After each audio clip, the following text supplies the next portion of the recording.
Hello विद्यार्थी, मैं अमन sir स्वागत करता हूं आप लोगों को अपने YouTube channel Patel coaching centre में अपने इस नई वीडियो लेक्चर के साथ।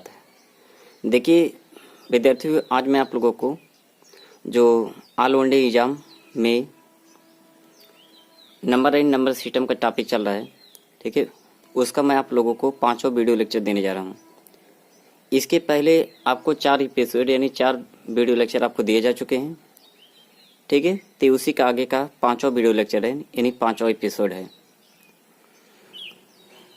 तो इसमें देखिए आज हम लोग पढ़ेंगे को प्राइम नंबर्स, सहअभाज्य संख्या के बारे में। को प्राइम नंबर, सहअभाज्य संख्या। तो देखिए को प्राइम नंबर क्या होते हैं, यानी सहअभाज्य संख्या किसे कहते हैं।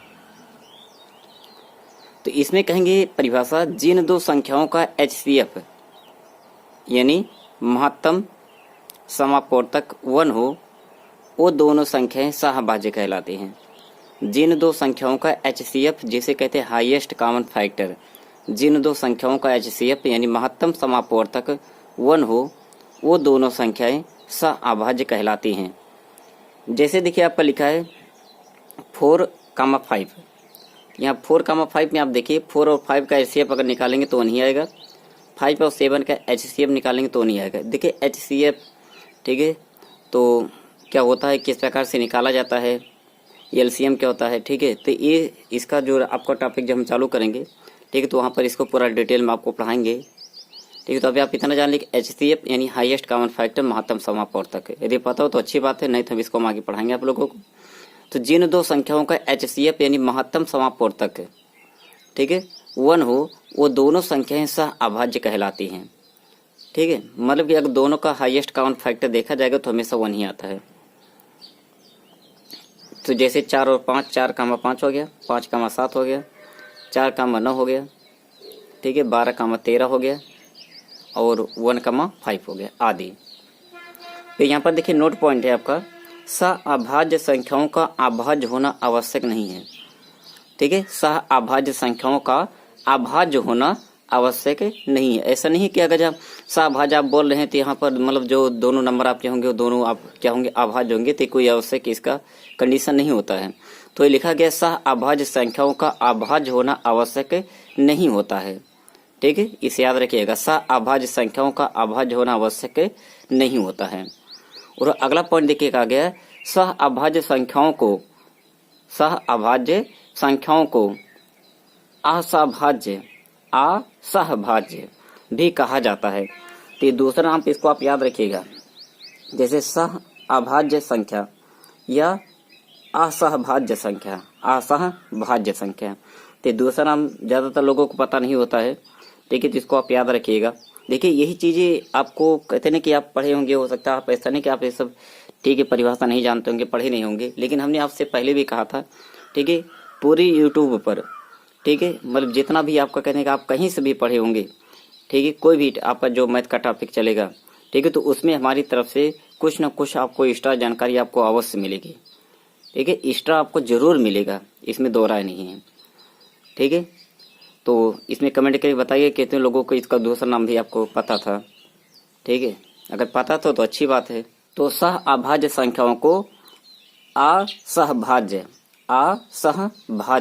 भी कहा जाता है। तो पहला स्टार पॉइंट था, सहअभाज्य संख्याओं का अभाज्य होना आवश्यक नहीं है। सहअभाज्य संख्याओं का अभाज्य होना आवश्यक नहीं है। और अगला जो पॉइंट है, यानी इसका दूसरा नाम कहता है कि सहअभाज्य संख्या को और किस नाम से जाना जाता है, तो कहेंगे सहअभाज्य संख्याओं को असहभाज्य भी कहा जाता है।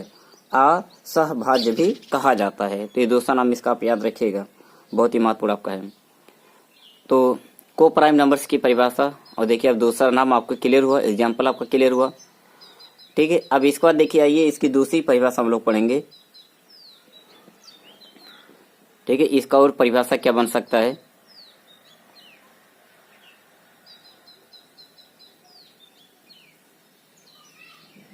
कहेंगे जिन दो प्राकृत संख्याओं का 1 के अलावा कोई भी उभयनिष्ठ गुणनखंड न हो, जिन दो प्राकृत संख्याओं का 1 के अलावा कोई भी उभयनिष्ठ गुणनखंड न हो वह परस्पर सह अभाज्य संख्याएं कहलाती हैं। ठीक है, ठीक है। अगर दोनों को आप फैक्टर करिए, ठीक है, नहीं होना चाहिए 1 के अलावा और कोई नहीं होना चाहिए। तो जिन दो प्राकृत संख्याओं का 1 के अलावा कोई भी उभयनिष्ठ गुणनखंड न हो वह परस्पर सह अभाज्य संख्याएं कहलाती हैं। ठीक है, और इसके बाद देखिए, अब चले आइए अगला नोट पॉइंट इसमें आपका रहेगा, सह अभाज्य संख्याएं भी ऋणात्मक नहीं होती हैं। ठीक है, चूंकि प्राकृत जब यहाँ पर आपको बोला ही गया है प्राकृत संख्या से निगेटिव नहीं होती है, सहभाज्य संख्या भी आपकी ऋणात्मक नहीं होती है। और इसके बाद देखिए अगला टॉपिक हमारा रहेगा twine prime number. Twine prime number जुड़वा अभाज्य संख्या। ट्वाइन प्राइम नंबर जुड़वा अभाज्य संख्या देखिए क्या होती है। जुड़वा अभाज्य संख्या काफी महत्वपूर्ण हेडिंग आपकी है। कहेंगे अभाज्य संख्याओं का ऐसा युग्म, अभाज्य संख्याओं का ऐसा युग्म जिनका अंतर 2 हो। अभाज्य संख्याओं का ऐसा युग्म जिनका अंतर 2 हो जुड़वा अभाज्य संख्याएं कहलाती हैं। अभाज्य संख्याओं का ऐसा युग्म जिनका अंतर 2 हो जुड़वा अभाज्य संख्याएं कहलाती हैं। याद रखिएगा, अभाज्य संख्याओं का ऐसा युग्म जिनका अंतर क्या हो 2 हो जुड़वा अभाज्य संख्याएं कहलाती हैं। तो यहाँ पर देखिए जैसे लिखा गया 3,5 पे, तो यहाँ पर देखिए दोनों अभाज्य हैं और इनका अंतर कितना है 2 है। 11,13 दोनों अभाज्य अंतर कितना है 2 है। 17,19 देखिए दोनों अभाज्य अंतर कितना है 2 है। 29,31 दोनों अभाज्य दोनों का अंतर क्या है 1 है।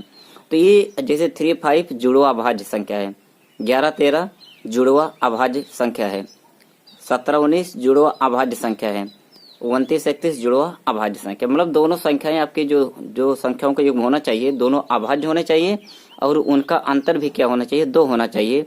तो उन्हें कहा जाता है twine prime number. Twine prime number से यानी जुड़वा अभाज्य संख्या। इसके बाद देखिए आपका नोट पॉइंट रहेगा, प्रत्येक जुड़वा अभाज्य सह अभाज्य होगा। ठीक है, प्रत्येक जुड़वा अभाज्य संख्या, प्रत्येक जुड़वा अभाज्य संख्या सह अभाज्य संख्या होगी। मतलब जितने भी जुड़वा अभाज्य संख्याएं होती हैं वो सह अभाज्य होगी, लेकिन प्रत्येक सह अभाज्य संख्या जुड़वा अभाज्य संख्या नहीं होगी। ठीक है, मतलब हम ये कह सकते हैं कि जितने भी आपके जुड़वा अभाज्य संख्या रहेंगे उनको हम सहअभाज्य कह सकते हैं, लेकिन सभी सहअभाज्य को हम लोग जुड़वा अभाज्य नहीं कह सकते हैं। ठीक है, तो लिखा गया है प्रत्येक जुड़वा अभाज्य सहअभाज्य होगी। प्रत्येक जुड़वा अभाज्य सहअभाज्य होगी, लेकिन प्रत्येक जुड़वा अभाज्य सहअभाज्य होगी, लेकिन प्रत्येक सहअभाज्य जुड़वा अभाज्य नहीं होगी। ये विशेष पॉइंट है, देखो आपका याद रखने वाला पॉइंट आपका ही बनेगा। ठीक है, प्रत्येक जुड़वा अभाज्य सहअभाज्य होगी, लेकिन प्रत्येक सहअभाज्य जुड़वा अभाज्य नहीं होगी। यानी जो आपके एग्जाम्पल अभी ऊपर लिखे गए थे इनको हम लोग सहअभाज्य भी कह सकते हैं। ठीक है, इनको लोग सहअभाज्य कह सकते हैं। तो वही पॉइंट यहाँ पर लिखा गया है कि हम जुड़वा अभाज्य को सहअभाज्य तो कह सकते हैं, लेकिन सहअभाज्य को जुड़वा अभाज्य नहीं कह सकते हैं। ठीक है, ये आपके इतने पॉइंट आपके बने स्टार पॉइंट में। और इसके बाद देखिए अगला एक पॉइंट और लिखा गया है, दो कर्मागत प्राकृत संख्याएं सहअभाज्य होती हैं।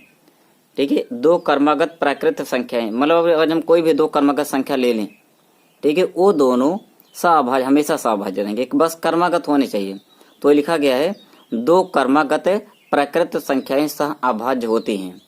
दो कर्मागत प्राकृत संख्याएं क्या होती हैं सहअभाज्य होती हैं। ठीक है, तो यहाँ तक आपका क्लियर हुआ। तो को प्राइम नंबर परिभाषा एग्जाम्पल इस पे देखिए नोट पॉइंट आपको लिखवाया गया था। फिर आपका इसके बाद देखिए आपका ट्वाइन प्राइम नंबर जुड़वा अभाज्य संख्या क्या होती हैं।